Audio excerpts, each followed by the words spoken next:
በጎና ጻድቅ የሸንጎ አማካሪ የሆነና ኢየሱስን በመክሰስ ያልተባበረ የአርማትያሱ ዮሴፍ የሚባል ሰው ነበር። መሽቶ ሰንበት ከመግባቱ በፊት የኢየሱስን ሥጋ በቅርብ በሚገኝ መቃብር ለመቅበር ከጴንጤናዊው ጲላጦስ ፈቃድ ተቀበለ።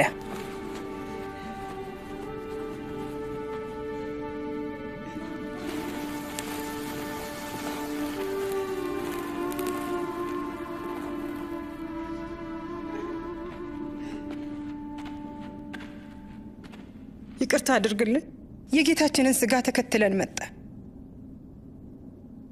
መልካም አድርጋችኋል። ግን አሁን ሰንበት ሊገባ ነው።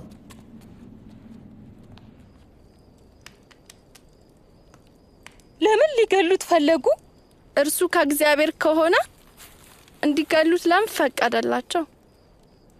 ኢየሱስ በክፉ መናፍስት ላይ ሥልጣን ነበረው። ሙታን እንኳን ድምፁን ሰምተዋል። ይህንን ሊያስቆም አይችልም ነበር ብዬ እነዚህን ጥያቄዎች እኔም ጠይቄ ነበር። ተስፋ ያደረግነው መሲህ ነው ብዬ ለ3 ዓመታት ተከትየው ነበር። አሁን ግን የለም፣ ሞቷል። መሄጃዬ ሴት ነው። ይሄ በጣም አሳዛኝ ታሪክ ነው፣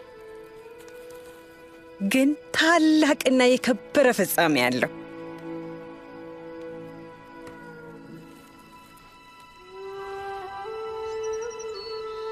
ኢየሱስ በተሰቀለ በ3ኛው ቀን ያዘጋጀነውን ሽቶ ይዘን ሰውነቱን ለመቀባት በማለዳ ወደ መቃብሩ ሄድን።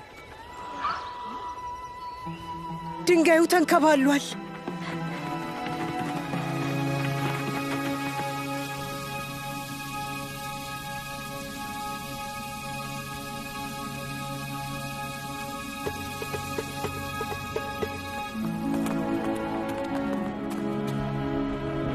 ጴጥሮስ፣ ያዕቆብ፣ ዮሐንስ ስሙኝ! ድንጋዩ ተንከባሎ ነበር።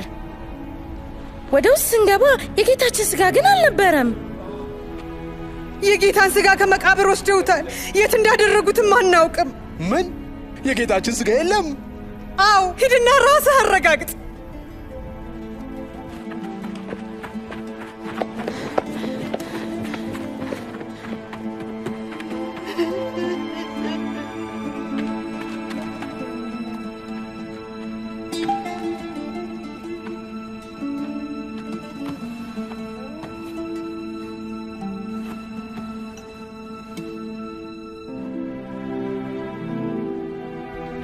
ጴጥሮስም ወደ መቃብሩ ሄዶ ካየ በኋላ ወደ ሌሎቹ ደቀ መዛሙርት ተመለሰ።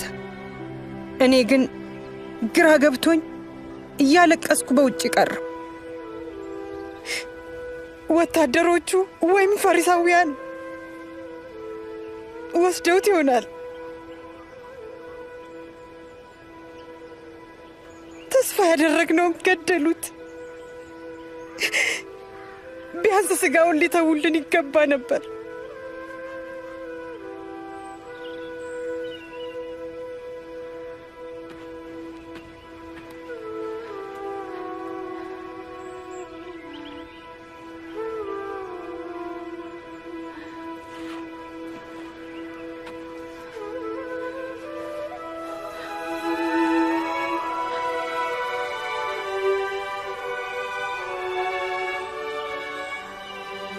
አንቺ ሴት ስለምን ታለቅሻለሽ?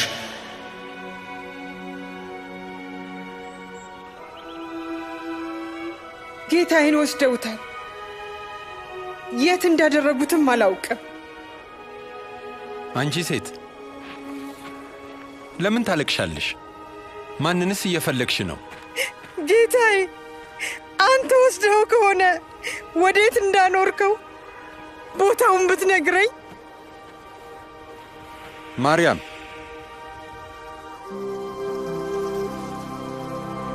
መምህር! ገና ወደ አባቴ አላረኩምና አትንኪኝ።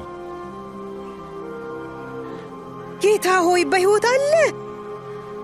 ሂጂና ይህንን ዜና ለወንድሞቼ ንገሪያቸው። ፈጽሞ አልረሳህንም፣ እግዚአብሔርም ከቶ አልተወንም። ንገሪያቸው። ጌታን አየሁት! ክርስቶስን አየሁት! ከሞት ተነሳ? አዎ። እንዴት? ሞት ሊይዘው አልቻለም። መሞት ታዲያ ለምን አስፈለገው? ሞትን ድል ለመንሳት።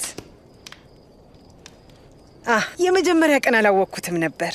ከዚያ በኋላ ግን ደጋግሞ ተገለጠልን፣ አስተማረንም። ኢየሱስ ከመምጣቱ ከብዙ 100 ዓመታት በፊት መሲሁ መከራ እንደሚቀ